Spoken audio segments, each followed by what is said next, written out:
आज जंतर मंतर पर कुछ बड़ा होने वाला है। आज या तो आर की लड़ाई होगी या पार की लड़ाई होगी। मैं क्यों ऐसा कह रहा हूं? क्योंकि आज जंतर मंतर पर लगभग 18 डीसीपी तैनात कर दिए गए हैं। दिल्ली पुलिस ने अलग अलग रास्तों पर 18 डीसीपी तैनात किए हैं। एक तरफ 18 डीसीपी तैनात किए हैं, दूसरी तरफ 3:30 बजे आज जो है बातचीत का सिलसिला आखिरी दौर का सीजेपी और नेताओं के बीच जारी रहेगा। बीजेपी मंत्री जेपी नड्डा के बीच जारी रहेगा और इसके बाद इस बात का समाधान निकलेगा कि आखिर ये प्रदर्शन किस ओर जाएगा। उसके अलावा आज दिल्ली पुलिस जो है उसने एसटीएफ का गठन किया। सरकार ने जो है एसटीएफ का गठन किया। अब तक देश में एसटीएफ का गठन आपने सुना होगा अपराधियों के खात्मे के लिए किया था, शिव प्रकाश शुक्ला के लिए किया गया था, लेकिन अब पेपर लीक मामले की जांच के लिए एसटीएफ की एक कमेटी बनाई गई है जो इस पूरे मामले की जांच पड़ताल करेगी। और केवल नीट पेपर लीक मामले की जांच पड़ताल नहीं होगी, ये जो है यूपीएससी, एसएससी, रेलवे भर्ती, आईबीपीएस, केंद्र सरकार मंत्रालय, जितने भी सरकारी एग्जाम है जिसके भी पेपर लीक हुए हैं या होते रहे हैं, उन सभी की जांच जो है एसटीएफ करेगी, एसटीएफ की कमेटी करेगी। एसटीएफ की जो कमान है वो पुलिस क्राइम ब्रांच के डीसीपी के हाथों में दी गई है। क्राइम ब्रांच के डीसीपी जो हैं उनके निर्देश में, उनके डायरेक्शन में ये जो एसटीएफ है वो जांच पड़ताल करेगी। दूसरी तरफ अभिजीत दीपके जो है उन्होंने कहा है कि अगर आज सरकार समाधान नहीं निकालती है तो फिर 20 जुलाई की तरह आज भी तस्वीरें निकल कर आएंगी। दूसरी तरफ दिल्ली पुलिस ने 2500 लोगों को पॉइंट आउट किया है, 2500 लोगों को ढूंढ कर निकाला है जो 20 जुलाई के दिन जंतर मंतर पर मौजूद थे और उन 2500 लोगों पर संगीन मामलों में, कई आपराधिक मामलों में केसेस दर्ज हैं। अब इन 2500 लोगों को लेकर आज दिल्ली पुलिस तमाम तस्वीरें निकालेगी और ये बताएगी कि ये 2500 लोग उस दिन जंतर मंतर पर कर क्या रहे थे।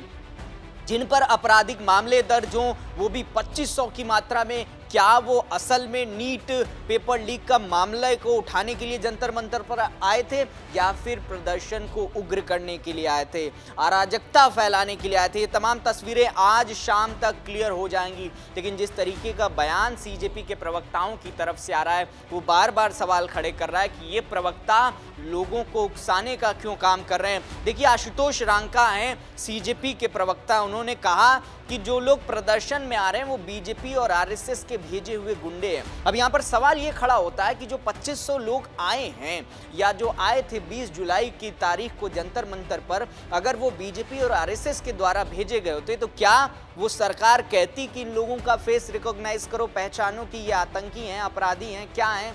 अगर वो लोग ऐसा नहीं होते या बीजेपी के लोग होते तो क्या सरकार कहती कि आप इन लोगों के खिलाफ तमाम केसेज या जांच पड़ताल करो? आज सारी तस्वीरें क्लियर हो जाएंगी, लेकिन उससे पहले आप सीजेपी के प्रवक्ता आशुतोष रांका के बयान को सुनिए।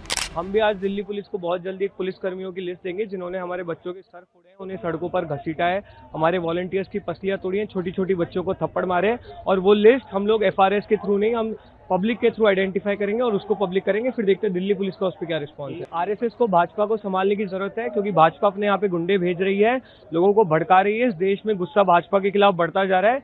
बात प्रधान से उठकर प्रधानमंत्री। दोस्तों, एक तरफ जो है यहाँ पर तमाम जांच पड़ताल का सिलसिला चल रहा है, दूसरी तरफ सोनम वांगचुक जो है, सोनम वांगचुक ने सीजेपी के लोगों के खिलाफ मुखर होकर बोलना शुरू कर दिया है। सोनम वांगचुक ने कहा कि जब मैं 25 दिनों तक भूखा था, उस चिलचिलाती ठंडी के बाद जब मैं चिलचिलाती धूप में आया तो इस धूप में जब मैं 25 दिन भूखे था उस दरमियान आप लोगों ने तमाम लाइमलाइट बटोरी और जब मैंने अपना अनशन तोड़ा तो आपने पूछा कि आपने अनशन बीजेपी के नेताओं के हाथों ही क्यों तोड़ा?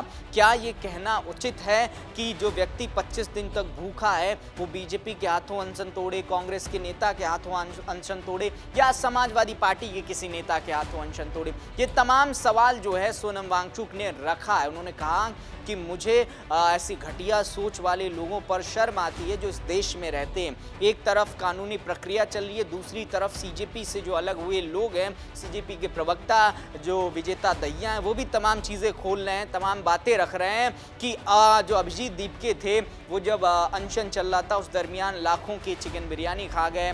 लोग वहाँ जंतर मंतर पर प्रदर्शन कर रहे थे, गर्मी में भूखे पेट ये साहब एसी वाले कमरे में बैठकर ऑनलाइन स्विगी और जोमेटो से चीज़ें मंगाकर जो है तमाम अपने भूखों को कहें कि एक आलीशान तरीके से शांत करने की कोशिश कर रहे थे। अब आज 1 बजे दिल्ली पुलिस की तरफ से वो तस्वीरें रखी जाएंगी। इसके अलावा शाम 3:30 बजे सरकार और सीजेपी के लोगों के बीच बातचीत होगी। देखना यही होगा कि क्या चीज़ें निकल कर आती हैं, क्या होगा, क्या धर्मेंद्र प्रधान इस्तीफा देंगे या फिर जो आपराधिक लोग थे उनको चुनकर पहले केसेस चलेंगे, फिर उन तमाम चीज़ों को पॉइंट आउट किया जाएगा कि ये प्रदर्शन लाइमलाइट बटोरने के लिए था या असल में नीट पेपर लीक मामले को उठाने के लिए था। ऐसी तमाम जानकारियों के लिए देखते रहिए राष्ट्रवाणी। नमस्कार।